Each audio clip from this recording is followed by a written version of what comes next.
রাতের বেলা ঘুমানোর সময় বোবা জিন যদি আক্রমণ করে তাহলে আপনি তৎক্ষণিক সময় কি করবেন, কি করলে আপনি এটা থেকে বাঁচতে পারবেন? অনেক সময় দেখা যায় আমাদের ঘুমের মাঝে যখন বোবা জিন আক্রমণ করে নিঃশ্বাস বন্ধ হয়ে যায়, কথা আওয়াজ দিয়ে বলতে পারি না, তখন আমরা কি করব? প্রিয় ভাইরা আমার, মনে রাখবেন কোনো কিছুই আল্লাহর কালামের চেয়ে শক্তিশালী নয়।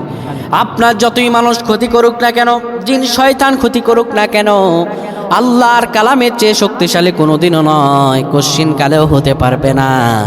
যখন আপনি ঘুমানোর সময় হঠাৎ করে যদি আপনার নিঃশ্বাস বন্ধ হয়ে যায়, বোবা জিন যদি আক্রমণ করে, আপনি তখন একটু চেষ্টা করবেন সূরাতুল ফাতিহা পড়ার জন্য, সূরা ফালাক, সূরা নাস পড়ার জন্য।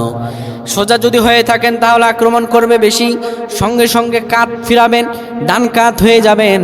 ওই ঘুম ভেঙে যাওয়ার পরে বাম দিকে 3 বার থুতু ফেলবেন, এরপরে নামাজ 2 রাকাত নফল নামাজ পড়বেন। আল্লাহর দয়ায় আপনাকে রহম দান করবেন। আল্লাহুম্মা আমিন।